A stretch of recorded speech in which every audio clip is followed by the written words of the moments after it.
I didn't know how clearly my family had ranked me until my mother said it out loud at dinner. Not angry, not emotional, just calm. Your sister's family always comes first. You're always last. My dad nodded like it was basic math. My sister smirked into her wine. I didn't cry. I didn't argue. I just said, good to know, because something snapped in that moment. Not my heart, my loyalty. Before I tell you what I did next, take a second to hit like, subscribe, and comment where you're listening from. And tell me, have you ever realized you were last in your own family? My name is Mia, and for most of my life, I learned my place without anyone ever sitting me down to explain it. No speeches, no rules posted on the fridge, just patterns, quiet ones, the kind you only recognize after they've shaped you. I grew up in a house in Denver that looked ordinary from the outside. Trim lawn, neutral paint, family photos by the front door. But if you stood still long enough inside that house, you could feel how attention moved, how it flowed quickly toward one person, and how it slowed, thinned out before it ever reached me. My sister had a gravity I didn't. Conversations bent toward her. Plans were made around her schedule. When something went wrong, people rushed. When something went right, they celebrated loudly. I learned early that my role was different. I was the one who didn't need much, the one who could handle it, the one everyone described as strong, like it was a compliment instead of a warning. I didn't grow up unloved. That's the complicated part. I was loved in theory, in reassurance, in phrases like, you'll be fine, and you're so independent. Love that sounded generous, but came with an unspoken condition. Don't ask for more. Don't take up space. Don't need us the way she does. I noticed it in small moments. Birthday mornings where my cake came from the grocery store on the way home, while hers was ordered weeks ahead. Family trips where my suitcase stayed in the closet because I was better off saving for school. Graduation days where I took photos for everyone else and stood off to the side holding jackets, watching milestones happen without me in the frame. When I left for community college, no one cried at the airport. There wasn't an airport, actually, just a quick hug in the driveway and a reminder to call when I got there. I paid my own way, worked extra shifts, learned how to stretch money and time because I had to. And every time I succeeded, it quietly reinforced the story my parents told themselves. See, she's fine. She doesn't need us. Years later, when I moved to Seattle for work, the pattern didn't change. Phone calls were brief, updates about my life were acknowledged, then redirected. How's work? That's good. Did you hear what your sister's dealing with right now? I became fluent in listening in, being supportive, and staying calm while my own life unfolded off to the side. By the time of that dinner, the one where my mother finally said the words out loud, I already knew where I stood. What shocked me wasn't the ranking. It was how comfortable they were saying it, as if it had always been obvious, as if I had agreed, and maybe in some quiet way, I had. After that dinner, nothing changed on the surface, and that was the point. My parents didn't call to check in, my sister didn't apologize. Life continued smooth and uninterrupted, as if they hadn't just said the quiet part out loud, but something had shifted in me. The requests kept coming, just like before. A text from my mom asking if I could watch the kids just for a few hours. A casual mention of bills piling up, said lightly like a weather update. My sister forwarding a message about a payment that accidentally bounced, followed by a laughing emoji. No one asked directly. They never had to. The assumption was enough. I noticed how automatic my old responses had been. Of course, no problem, I'll figure it out. This time, I didn't answer right away. At first, it felt wrong, like I was breaking some invisible rule. I'd see my phone light up and feel that familiar pull in my chest, the reflex to smooth things over before they escalated. Instead, I let the phone sit on the counter. I finished my coffee, I went to work, I lived my day, and nothing exploded. That realization was unsettling. The world didn't collapse because I didn't step in immediately. No emergencies, no disasters, just silence. followed later by a second message, then a third, more pointed one. Are you okay? You've been quiet. I was quiet because I was paying attention. I started looking at my own life with the same clarity I brought to my work, my finances, my schedule, my energy. I realized how much of it had been quietly allocated to everyone else, money that drifted out in small, regular amounts, time I kept flexible just in case, plans I never fully committed to because someone might need me. So I began separating things, not dramatically, not with announcements, just practically. I moved money into accounts that were mine alone. I canceled shared access. I stopped covering small payments that had never been discussed, only expected. When my sister asked if I could spot her for now, I replied with a simple, I can't. No explanation, no apology. The reaction was immediate. My mom called, her voice tight with concern that felt more like confusion. Is everything okay? You seem distant. I told her the truth. I'm just busy. She paused as if waiting for the rest of the sentence. When it didn't come, she filled the space herself. You know your sister's under a lot of pressure right now. I did know. I had always known. What I was realizing was that knowing didn't make it my responsibility. That was the turning point. Not a fight, not a dramatic declaration, just the moment I understood that being the strong one had become a convenient excuse for everyone else to stop carrying their share. I didn't know then how soon they would really test that boundary, but I was about to find out. The call came on a weekday afternoon, right as I was finishing a meeting. I could hear it before anyone said a word, that edge in my mom's voice, tight, rushed, the sound of someone trying to stay calm while standing on unstable ground. We need to talk. Can you come by this weekend? She didn't explain. She didn't have to. By then, I'd learned the language. When my family used urgency without details, it meant something went wrong, something expensive. When I arrived in Denver, the house felt heavier than I remembered, the air stale, the living room table buried under stacks of envelopes and loose papers, bills, notices, printouts that looked official enough to be frightening. My sister sat rigid on the couch, arms crossed, eyes fixed on the floor. My dad avoided my gaze entirely. They didn't ask how I was. No one ever does in moments like that. My mom started talking fast, words tumbling over each other. A business decision that didn't pan out, payments that had been delayed, a few contracts signed with optimism, and very little margin for error. She kept using the word temporary, like repeating it might make it true. I listened without interrupting, my hands folded neatly in my lap, the way I always had.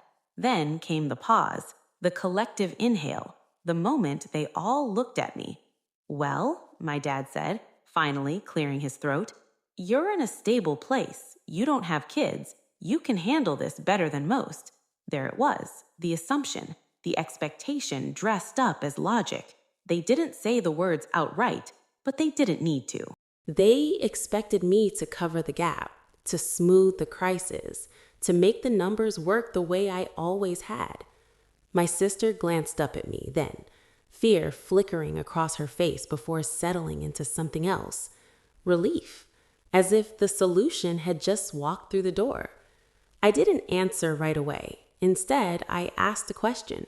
What's the plan if I don't? The room went quiet, too quiet. My mom looked hurt. My dad looked confused. My sister looked panicked. It was like I had spoken in a language they didn't recognize. Not helping had never been part of the equation. I need time, I said calmly, to understand everything. They nodded too quickly, grateful, certain. They assumed time meant I was calculating how much I could give, not whether I would. That night, back in my childhood bedroom, I stared at the ceiling and felt something settle inside me, a resolve that didn't come from anger, but from clarity. The next morning, I made 2 appointments, one with my therapist, one with a legal advisor. If I was going to step into this mess, it wouldn't be as the family's safety net. It would be on my terms. When I came back the following weekend, I didn't arrive with answers. I arrived with clarity. The house looked the same as it always had, but the energy inside it felt different, tighter, desperate, the kind of quiet that comes from people waiting to be rescued. Papers were still spread across the table, now more organized, stacked into piles, like someone had tried to make chaos look manageable. Bills here, payments there, a few contracts clipped together, corners bent from nervous handling. My parents were already seated. My sister sat beside them, her husband hovering near the doorway, like he wasn't sure if he was welcome in the room where the damage had been assessed. No one smiled when I walked in. No one offered coffee. My mom broke the silence first. "We're really glad you came," she said, hands folded tightly in her lap. Her voice carried that brittle softness I knew well, the tone she used when she needed something but didn't want to say it out loud. I sat down slowly and placed my bag at my feet. "Let's talk," I said. My dad cleared his throat and launched into an explanation I'd already heard. The downturn, the delays, the bad timing. He spoke like a man presenting a case he'd rehearsed all week, hoping confidence might replace accountability. My sister nodded along, eyes glossy, occasionally adding a detail about stress or the kids or how none of this was supposed to happen. Eventually, the words ran out. That's when my mom leaned forward. "We just need help getting through this part," she said, "once things stabilize." "How much?" I asked. She blinked. My dad hesitated. My sister inhaled sharply, then answered for them. A number rounded, heavy, spoken carefully as if the way she said it might make it sound smaller. "And after that?" I asked. "What's the plan?" My dad frowned. "What do you mean?" I said evenly, "what changes so this doesn't happen again?" The question landed wrong.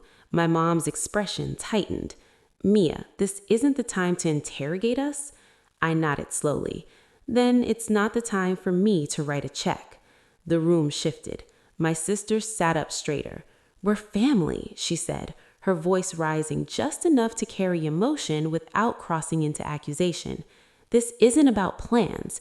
It's about helping." "Helping who?" I asked. She looked at me like the answer was obvious. "Us." I glanced around the room. "And who's helping me?" No one spoke. My dad leaned forward, elbows on his knees. "You're in a different position," he said. "You don't have the same responsibilities. You're single, you're stable, you can afford to step in." There it was, the logic I'd heard my entire life, the math that always ended with me absorbing the cost. "I can afford to step in," I said carefully, "because I've spent years planning my life as if no one would ever catch me if I fell." My mom's eyes filled. "We didn't know you felt like that." I met her gaze. "You did. You just didn't think it mattered."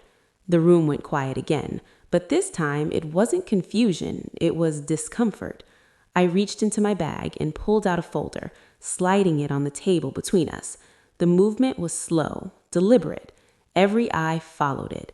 "This is what I'm willing to do," I said, "and this is how." My dad opened the folder first, his eyebrows knit together as he scanned the first page, then the next. My mom leaned over his shoulder. My sister craned her neck, her face draining of color.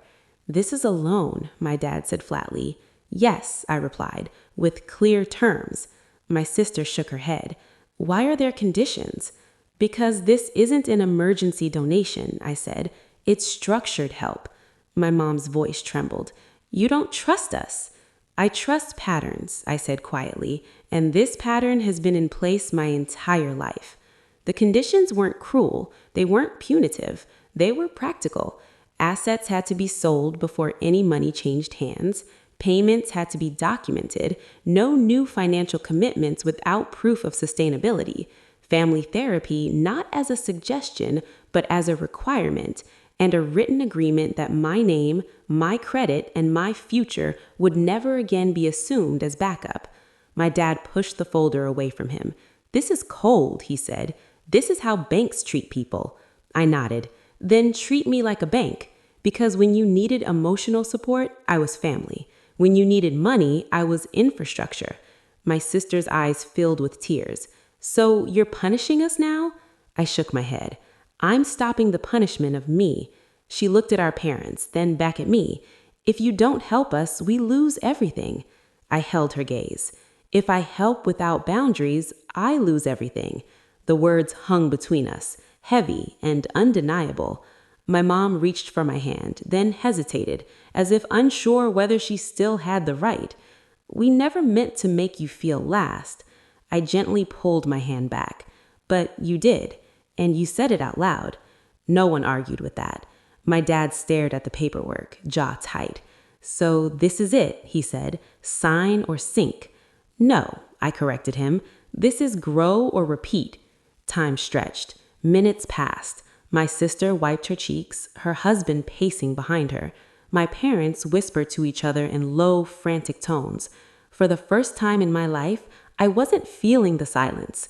I wasn't offering solutions or softening edges. I waited. Finally, my dad looked up. We need time. I nodded. You have 24 hours.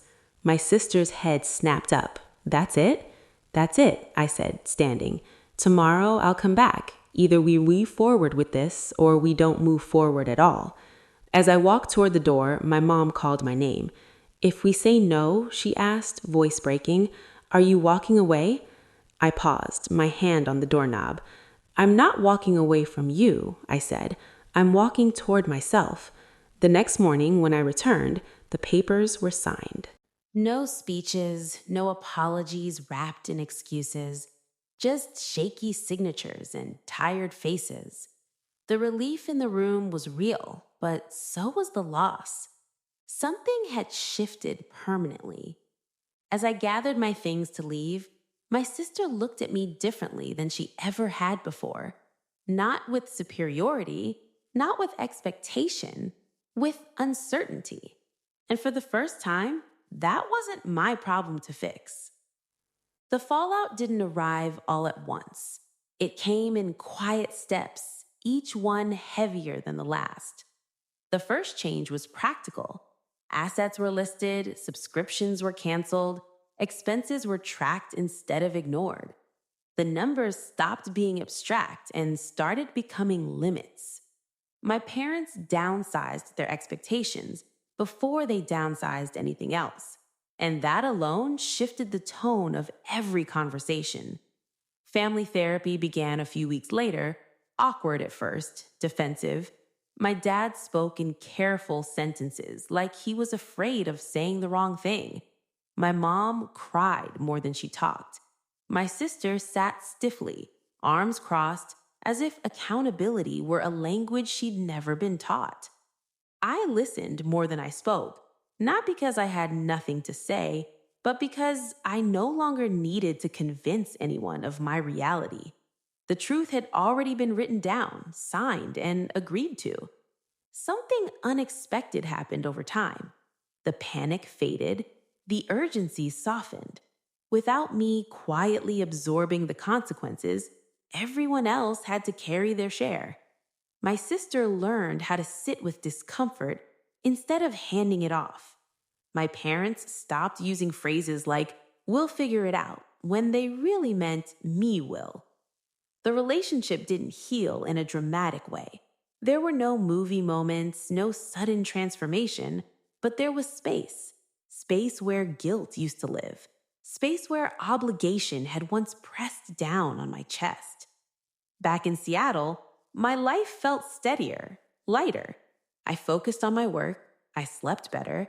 I stopped bracing myself every time my phone buzzed.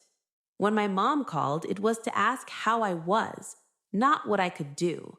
When my sister texted, it wasn't followed by a request. The biggest change wasn't theirs, though. It was mine. I no longer felt responsible for maintaining the illusion that everything was fine.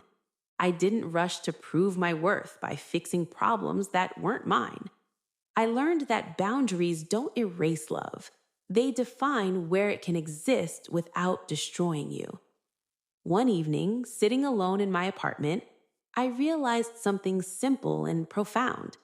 For the first time in my life, I wasn't waiting to be chosen. I had already chosen myself, and that made all the difference. For a long time, I thought being last in my family meant I needed to try harder, give more, stay quieter. I was wrong. Being last was never a position to fight for. It was a sign to step out of the line entirely and build a life where my value didn't depend on sacrifice. If this story felt uncomfortably familiar, I want you to know you're not alone. Share your thoughts in the comments. Tell me where you're listening from, and if stories like this help you breathe a little easier, hit